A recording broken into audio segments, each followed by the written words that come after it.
Dan, hey, congratulations with your new series, Dinner with the Parents. Thank you, Gig. Thank you for having me. Trying to get used to you that you're not wearing, colorful Hawaiian shirts for the press junket today. They absolutely forbade it. I would never wear anything other than a colorful Hawaiian shirt when talking about this show. I'm kidding, but yeah, I do miss the Hawaiians. They're very comfortable. I bet they are. I bet they are. So Dan, tell us what drew you that you want to be part of the series for Dinner with the Parents. Well, I at first I was told it was a remake of a British show, and I went, "Oh, that can go either way." But I love the idea of the challenge.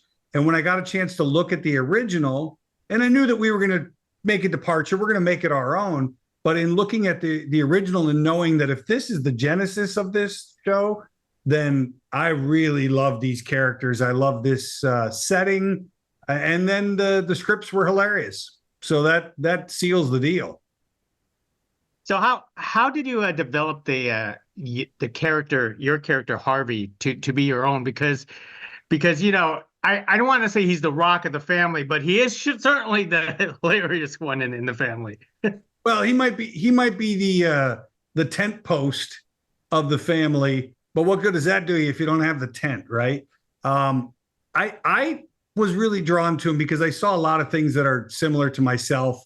A dad who's spinning a lot of plates and trying to keep things going. I want to keep it interesting and fun. And gosh, I remember my childhood. And can I bring these same memories to my kids? And then you find out that all these great intentions just pave the road to hell.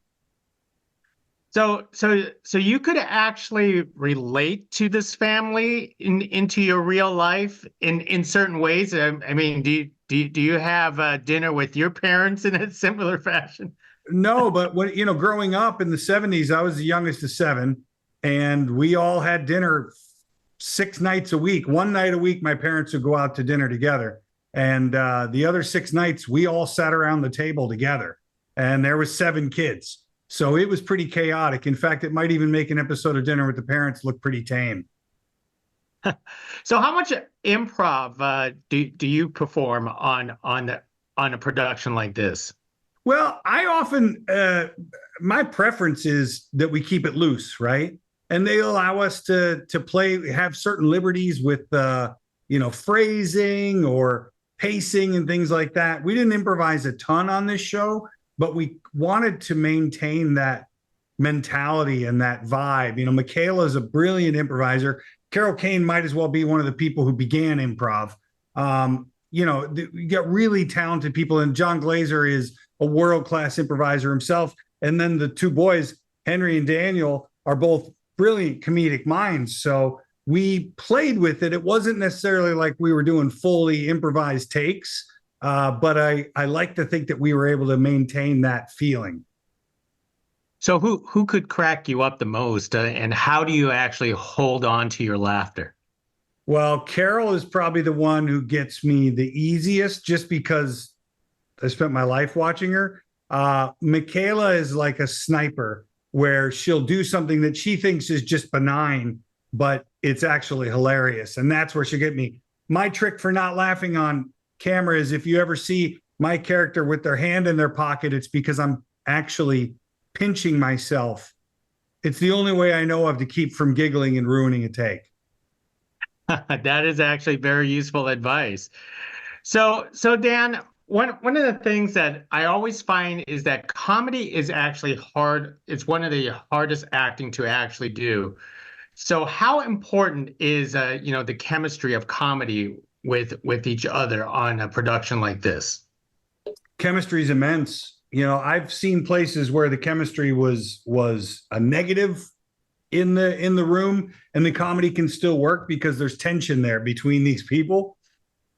So it's a funny thing that comedy, you can kind of get away with it whether you like each other or not, but I'll tell you, it's a hell of a lot more fun when you actually enjoy the people that you're around. When you want to go to dinner with these people after a day of shooting, you're more likely to have success. And we're lucky because on Dinner with the Parents we did have that. Now, I want to know if you actually had to learn a new skill, like being a musician himself, or did you actually have to pretend to be a musician on a Um, production? Man, I've pretended to be a musician my entire life, but I cannot play the guitar at all. They had a tutor come to my flat. That's what they call an apartment in England. And they taught me a couple of simple chords, and I tried to practice as much as I could.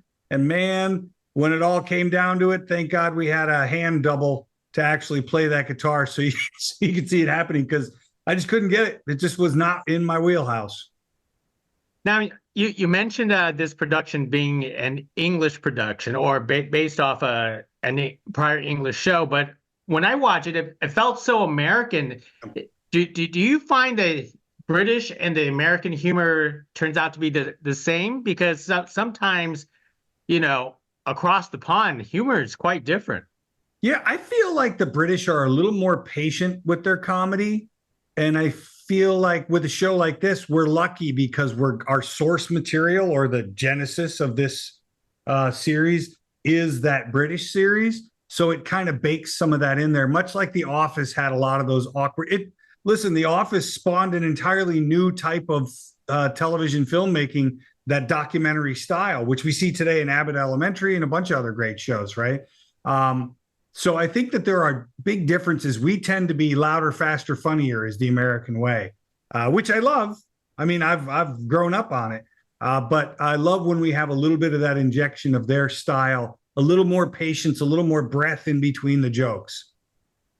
Most excellent. Well, Dan, I really appreciate for you carrying this conversation with us. This is one hilarious show. I really don't know how you guys pull it off episode after episode. I feel like we need 20 episodes, but Great writers and a lot of tea. We drank a lot of tea. Well said, well said. Dan, thank you very much for carrying Thank you, this Gig. conversation. Take care. Thank you.